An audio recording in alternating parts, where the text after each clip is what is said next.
Hello everyone, we are from group of Week 10 which will present you about theoretical approaches to language learning. Our group consists of 5 members, Esther Yohania Dendea, Jasmine Azara Mutahari, Keja Vania Claresta, Valencia Irawati, and Winita Dioni Cahyanto. Without any further ado, we will start our presentation and happy watching! My name is Keja Vania and I will start my presentation. The study of language acquisition raised questions such as how do children break into language? What are the milestones of the language acquisition process? According to the theory of universal grammar, human beings are initially endowed with a system of richly structured linguistic knowledge. Acquiring a first or native language for kids is different from adults who learn a second language. It doesn't require systematic instruction. The language develops spontaneously by exposure to linguistic input on the basis of what children hear. Children require language under different circumstances, and the linguistic input they are exposed to may vary greatly from child to child, but in the year of 5, they have mastered the construction of their language even if the vocab is still growing. Children achieve linguistic milestones regardless of the specific language they are exposed to. 6 until 8 months, they start to babble, and they will produce repetitive sounds like ba-ba-ba and da-da-da. At 10 until 12 months old, children will start to speak their first words, and between 20 until 24 months old, they begin to put words together. Acquiring language under varying circumstances and in a limited amount of time. Children acquire language under different circumstances, and the linguistic input they are exposed to may vary greatly from child to child. Nevertheless, they all attain the same competence and do so in a limited amount of time. By about 5 years old, they have mastered most of the construction of their language, although their vocabulary is still growing. Acquiring language is identical way across different languages. Children achieve linguistic milestones in parallel fashion regardless of the specific language are exposed to. About 6 until 8 months, they start to babble, and about 10 until 24 months, they begin to put words together. It shows that children between 2 and 3 years old, speaking a wide variety of language, use infinitive verbs in main clauses or omit sentential subject. And at the age when hearing babies start to babble orally, deaf babies start to do the same manually. Across language, young children also often regularize the past tense or other tenses of or irregular verbs. Similarities in language acquisition are observed not only across spoken language but also between spoken and sign language. The logical problem of language acquisition. Children come to have various linguistic knowledge that encompasses a potentially infinite number of sentences, although they hear a finite number of sentences. The data that children draw upon consists of positive evidence, sentences that are acceptable in the language they are exposed to.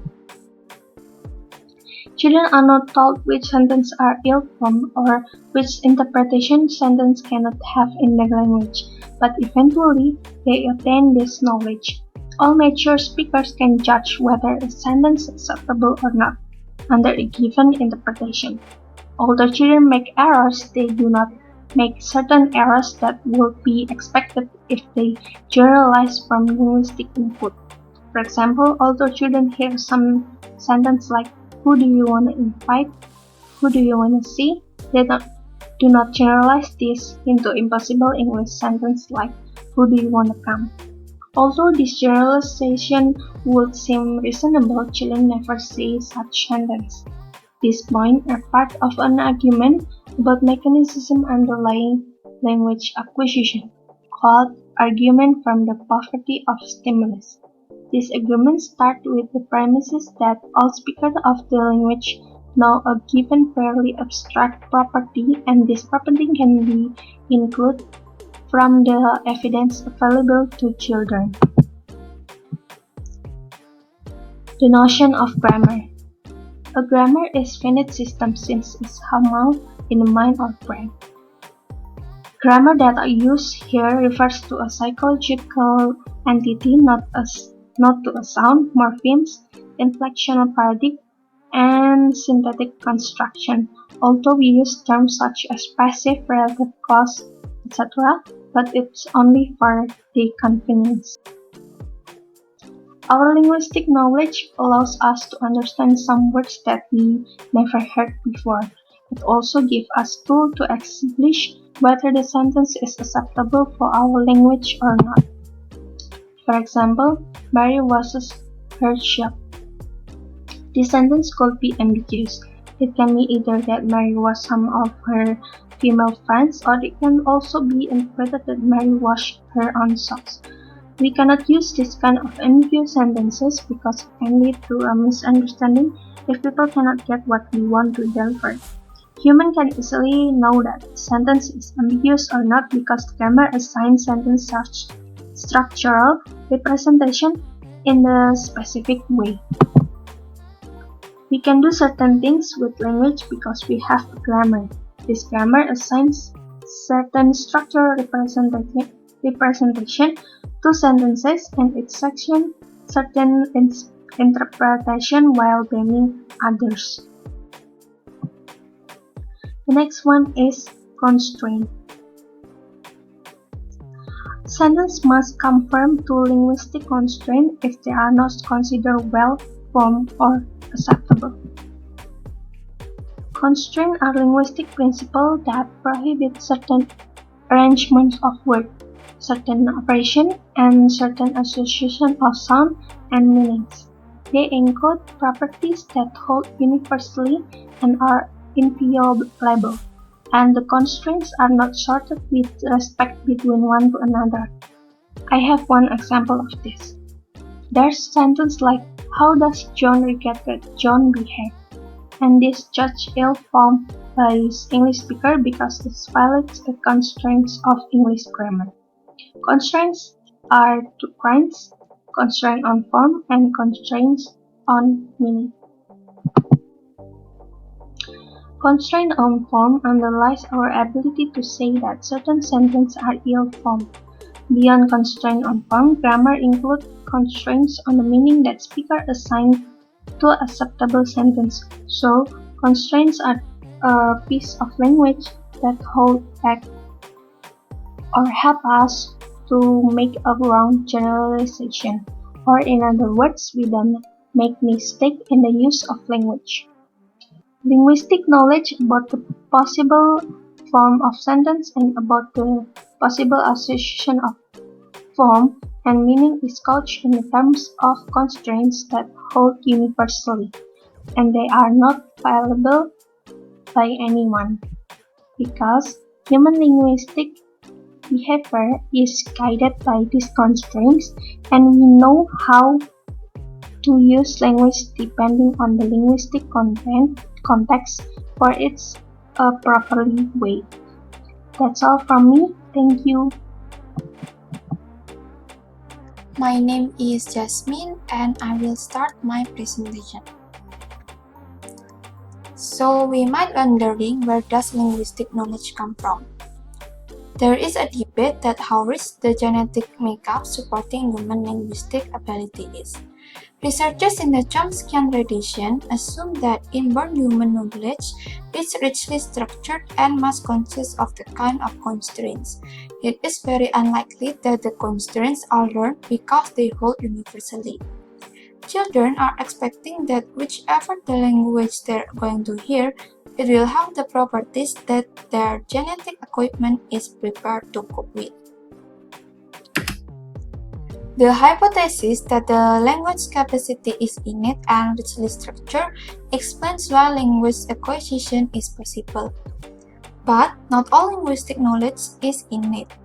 for children reared in different linguistic environments learn different language. Languages vary is obvious. Universal grammar is a set of constraints with which all human beings are endowed at birth and something that is responsible for the course of language acquisition. It also defines the range of possible variation and also characterizes the notion of possible human language. According to nativist view, acquisition results from the interaction between inborn factors. It is not learned but is deemed to emerge at the appropriate time. The child is exposed to spoken or sign language. Children also need to figure out the words and the regularities of their language. Next, I will talk about principles and parameters models. All languages have the same basic underlying structure, but there are variants. Principles encode the invariant properties of language that is universal. Meanwhile, parameters encode the properties that vary from one language to another. It also defines the range of variation that is possible in language. Under the principles and parameters model, children are innately endowed with principles and parameters because both are given by universal grammar. The children's task is to set the parameters to the value expressed by the language of environment. Next, I will talk about the critical period. Lenneber suggests that language can develop fully only if it is acquired before puberty. And the early exposure is critical in attaining native competence. It is supported by studies showing that a foreign accent can already be detected in individuals first exposed to a foreign language at age 3. In summary, there are critical period effects for acquiring phonology, morphology, and syntax of one's language. Humans communicate with one another not only linguistically, but also communicate with one another in unique ways, using gestures.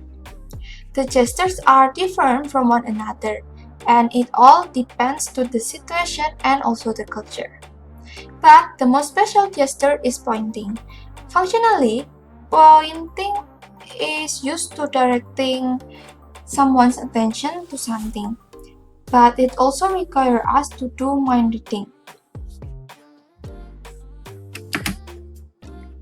Infants begin pointing at age 11 months, and there are two types of communicative acts that have formed the basis for all subsequent accounts of pre-linguistic communication.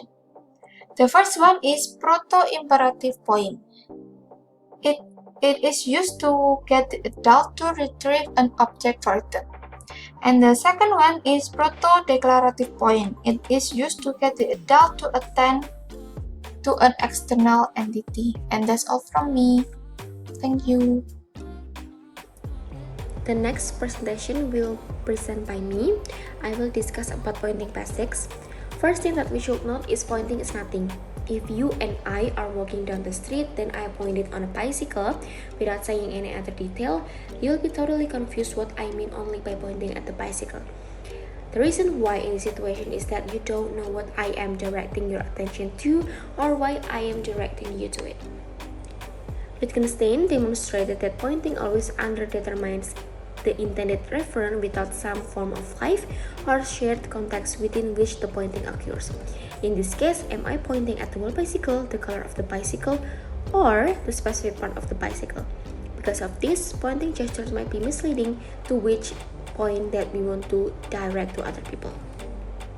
Pointing simply directs someone's attention to a location, but to correctly identify the intended referent requires that the communicator and the recipient know together that the indicated location is in some way relevant to some larger context they share. The larger context is called common ground. As Clark notes, common ground comes in many forms, including shared knowledge among members of the community, even though the two members or the two communicators have never met before. In addition to knowing what in their common ground a pointer referring to, recipients must also find out why the communicator is pointing. So, even given that I am pointing at the bicycle as a whole, why am I pointing that? Why am I doing that? Perhaps I know that you have been looking for one of that style to purchase, or perhaps I want you to steal it for me. The possibilities here are limited. So here is 5 general types of speech act motive. Here I will explain the 3 most basic by maybe characterized in terms of helping and sharing. The first one is informative. The communicator wants the recipient to know something that he or she thinks she or he will find useful or interesting. The second one is requestive. The communicator wants the recipient to do something that will help him or her to communicate the communicator in some way by providing needed information as in questions. The third one is expressive. The communicator wants the recipient to feel some attitude or emotion that he or she is already feeling, or he or she wants him or her to share with attitude or emotion with him. And the next one is beyond any individual goals, we must recognize the first one is the social intention, that you do know or feel something. The second one is the communicative intention, that we know together that I want one of these things from you. And the third one is the referential intention, that you attend to something as a way of figuring out what it is I want from you. So the second one I will discuss about infant pointing. Months around the first birthday and before they began acquiring language on infants in Western culture began pointing. Then we go to the next slide. I will discuss about infant pointing in context. There are surprisingly few systematic studies of infants pointing in their everyday lives. Almost all such studies, including the original Pats et al. 1975 study, have been primarily concerned with children's language development, and so have viewed pointing and other gesture through this lens to overlook of their interesting and important aspects of the process. Although the particulars differ greatly, the kinds of things that are going on seem very similar to the kinds of things going on in adult pointing, with great variety in the different messages conveyed. This infant pointed not only the object they wanted to have, but also the object involved went. These infants also pointed to desired location, and also the pointing itself is sometimes to the object, the action to be performed being assumed, but sometimes to a location, the object and action being assumed are suggesting different joint attentional frames in the different cases. And the last one is, these infants also pointed other messages. And the next one is the joint attentional frame or common ground. Carpenter said that human infants follow adult pointing gestures to distal targets and check back with the adult to make sure of her target from around the first birth. Soon after that, they know what such gesture mean in the sense that they do not just follow to the point to a location and then attend to whatever grabs their attention. And the next one is the critical role of common ground and or joint attention in infants' comprehension of communicative is illustrated in 2 sets of experiments.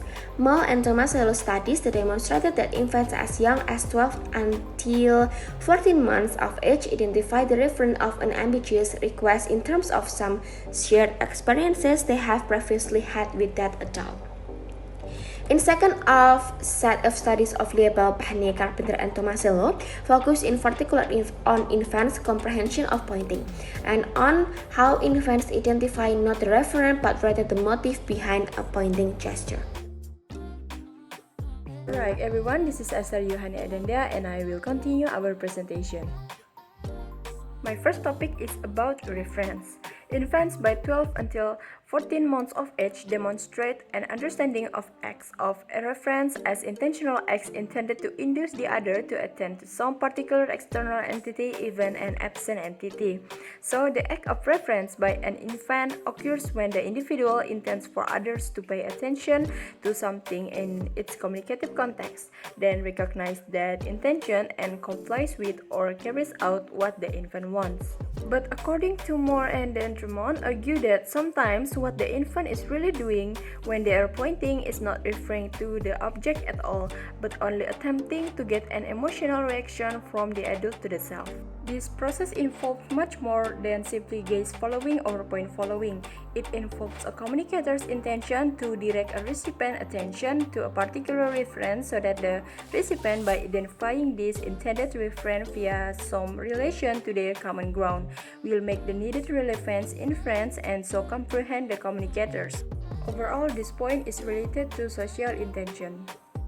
Here we move to the next slide, which is social intention or motives. First point, the pointer is always inviting the recipient to attend to some reference for a reason. So the pointer has some larger social intention. They want to influence or change the recipient in some way. Their particular motive, exactly what they want the recipient to do or how they want the recipient to be, is sometimes expressed via some overt expression of the pointer's emotional state. And then, infant pointing has classically been hypothesized as emanating from two motives. The first one is declarative and the second one is imperative. According to Liswowski et al. 2004, elicited pointing from 12 months old in a situation in which a declarative motive of the expressive subtype and informative subtype. The expressive subtype would be likely, for example, a toy or interesting object suddenly appearing at some distance by the infant's side and then manipulated by the adult's reaction. Next, the adult reacted to the infant's pointing by face condition, event condition, ignore condition, and joint attention condition. Face condition. It is like emoting positively toward the infant without looking at the event, like the infant wants adult attention and emotion to the self. Second, event condition. It means the infant simply wants to direct the adult's attention to the event, not share attention and interest. The third one, ignore condition, simply means doing nothing, or the infant is pointing for the self only and they're not attempting to communicate at all. And the last is joint attention condition. This is when the infant wants to direct adult attention to the referent so that they can share the same attention and interest in the event together. Yeah, that's all for expressive subtype, and we move to the second type of declarative motive, which is informative subtype. It occurs when the infant intention is to help the adult by providing with information the adult needs or would be interested in. Next, imperative expressed through pointing or at least potentially quite simple based on an understanding of others as causal, not intentional or mental, against who make things happen. This point is actually based partly on the fact that children with autism point imperatively but not declaratively, as do some apes when interacting with humans. But some are also based on individualistic motive and understanding by inducing or even forcing the other as a causal agent to do what the infant wants. Also, the other imperatives are based more on cooperation by telling the other what the infant wants. We call this as indirect request and hoping that the adult will decide to help. And obviously, the infant sometimes produce more individualistic imperative to get adults to do things for them as social tools. Infant pointing established three general classes of social intention or motive that correspond to those outlined above for adults. First, they want others to feel things. This is expressive declarative for sharing emotion and attitudes about things. The second one, they want others to know things. Informative declarative for helping others by providing them with the needed or desirable information. And the last one, because they want others to do things. This is imperative or requestive for asking others to help the infants in attaining goals. We move to the last topic of mine, which is communicative intention. In communicative intention, infants operate with some kind of primordial, undifferentiated communicative intention that contains the basic structure. The first one, from around the first birthday, infants clearly produce communicative acts for another person. This is like they make sure they have the attention of the others, direct the act to them, make eye contact, and so forth. Second one, infants do not see some particular acts by adults as a communicative act for them. And the last point is, infants sometimes pointed even though the adult was already attending to the target referent. This behavior could be interpreted as infants wanting the adult not only to attend to the object, but also to know what they wanted to communicate with the adult about the particular object. Alright, I think that's all from me, and next will be continued by Wineta. Thank you. Next, I will talk about role of shared intentionality. Infants thus comprehend and produce their pointing gesture basically from their first point at around 12 months of age in surprisingly adult-like ways, both in the sense that they are operating on a meta level and also in the sense that they are cooperating with others in acts of shared intentionality as they do so. Infant pointing depends crucially on skills and motivation for shared intentionality. Ontogeny. Why some competence emerge when it does in ontogeny? In the case of pointing, the specific behavioral from distinct hand shape with extended index finger actually emerge reliably in infants as young as 3 months of age. As far as anyone can tell, infants at this age are not using this hand shape for any communicative function. They also seem to have some of the needs that precipitate truly communicative pointing later in development. For example, the need for adults to do things for them, including fetching out of reach objects, and the needs for adults to share emotion with them in proto-conversation. So why do infants not learn to use the extended index finger for this social function at 3 until 6 months of age, but only at 12 months of age? That 3 to 6 month old infants do not point for others communicatively because communicative pointing requires at least some implicit understanding of the formula. She needs intents that I attend to X. For some reason relevant to our common ground, infants do not have the requisite understanding of intention, attention, and shared attention and knowledge, nor the requisite motivation for cooperating and helping. Some key prerequisite social cognitive skills emerge. Infants understand goals by 9 months of age. By 12 months of age, infants know that actor actively choose means for pursuing goals, thus forming intentions, and they are even able to discern some of the reason why an actor chooses one particular means over the another. Infants understand perception by around 12 months of age, and by 12 months of age they understand that actors choose to intentionally attend for some reason to some subset of the things they perceive. And infants by 12 until 15 months of age can determine what others know. Infants by 12 until 14 months of age know what they have and have not mutually experienced it with another person in episodes of joint attention, but they know together. Infants by 9 until 12 months of age begin to understand instrumental helping towards goals, and they actually help others instrumentally by 12 until 14 months of age. Infants by 14 months of age from join goals with others in cooperative activities. Infants by around 12 months for the first time understand that something about their choice people make in action and perception, their intention and attention. And the second one is something about why people make this choice in terms of some higher wielding goal and also possible constraints. And what knowledge they do and do not share with others based on what they have experienced together with them in joint attentional interaction. And the basic cooperative motives that infants only begin to possess the basic social cognitive and social motivational skills for engaging in human-style cooperative communication at around 12 until 14 months of age. Phylogeny. chimpanzees and other apes growing up in human captivity to learn to point to outreach food so that a human will retrieve it for them. And sometimes for other things they desire. 60 until 70% of all captive chimpanzees engage in this behavior when presented with the appropriate situation spontaneously with no training from humans. They are doing this through chasing, and so they orient their body towards to the out of reach food and thrust their finger and hands in the chasing towards the food as well. They are not reaching directly for the food because when a human is not present, they do not engage in these behaviors. And Levens, Russell, and Hopkins have documented that things pointing behavior is used with quite flexibly. For example, if several different types of food are available, chimpanzees will pointing to the most desirable one, and they will continue pointing to the most desirable one even if given a less desirable one.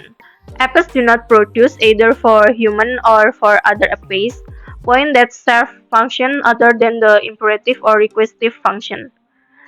They do not pointing declarative to simply shared interest and attention in something with another individual, and they do not pointing informatively to inform others of things they want or need to know.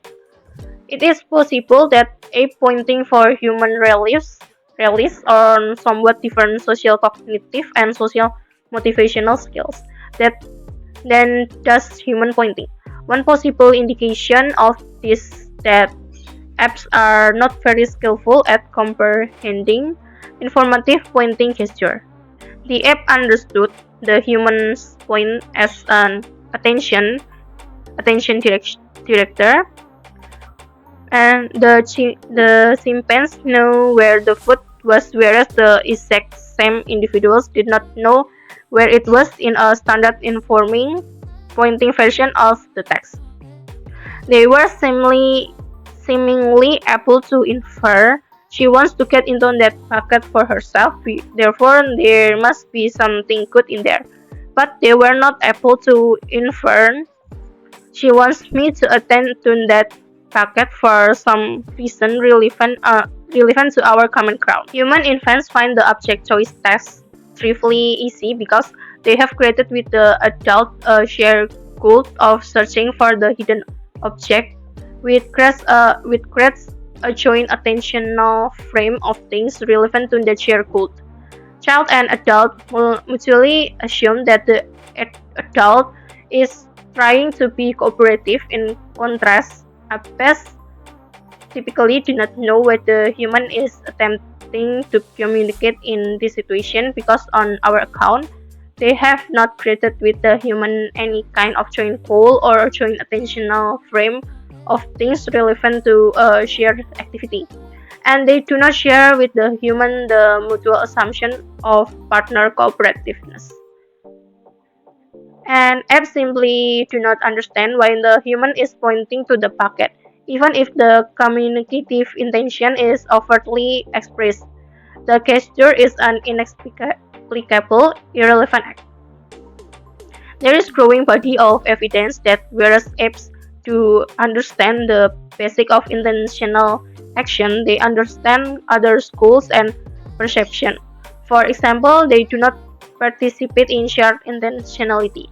Apes' understanding of others' goals and perception supports both the production and comprehension of some forms in imperative pointing, which presuppose an understanding of intentional agents who make things happen. But apes are not motivated to simply share information and attitudes with others, nor do they comprehend when others attempt to communicate with these motives. Apes do not share common conceptual ground or joint attentional frames with others. Their communication premise on mutual assumption of comparative among partners. This means that apes' communication both with one another and with humans is more individualistic, whereas humans' communication is more cooperative in the sense that it is all about helping and sharing within the context of various kinds of common conceptual ground with other person. Without such shared intentionality, human-like cooperative communication is simply not possible. Interlanguage, relevant for characterizing the nature of infant pointing its relation to the other forms of communication that follow it ontogenetically, especially linguistic conventions. And children's initial skills with a conventional language emerge on the heels of their initial skills with pointing, typically by only a couple of months, because both of these forms of infant communication are learned and used within the same interpersonal nexus of shared intentionality, with pointing paving the way. The critical role of shared intentionality in language learning and use is the central premise of the social pragmatic theory of language acquisition as exposed by Bernard Nelson and Thomas L. The comprehension and use of linguistic symbols in flexible and communicatively appropriate ways depends on infants' understanding of others as intentional agents with whom one can share experience. Bernard argued and provided evidence that children's comprehension and learning of language is scaffolded by joint attentional formats in which both the child and the adult have a common understanding of some delimited domain of experience. How mothers use language within joint attentional frames relates quantitatively to their children's early language development, whereas mothers' use of language outside of such frames has no such relation, and these relations are evidenced around the first birthday shortly after children's earliest pointing. This finding to comprehend an act of linguistic reference to communicator and recipient must connect the linguistic act to some form of common ground, just as in the case of pointing. Pointing presupposes to join attentional common ground as topic, and the pointing act is actually a predication or focus, informing the recipient of something new worthy of her attention. Pointing serves to establish a new topic about which further things may then be communicated. There are two of the main functions served by whole utterance in linguistic communication, what Lambert called predicate focus and sentence focus construction. The cooperative motives for communicating linguistically and via pointing are basically the same as informing, requesting, and sharing attitudes. And the basic point is that the most fundamental motives for linguistic communication, those that emerge first ontogenetically, are the same in both pointing and linguistic communication. Language is, of course, very different from pointing structurally, as a language is a historical evolved inventory or symbolic device for directing others' attention respectively in myriad ways, that is, directing attention in one way rather than other ways that are also possible in the symbolic inventory. The meaning of pointing change with the joint attentional frame. Pointing to a bicycle may be intended to indicate either the material or the color. The kind of reference shifting in pointing accomplished by making contact in different ways with communicator recipient common ground paves the way for perspectival linguistic symbol both phylogenetically and ontogenetically. Thank you. That's all from us.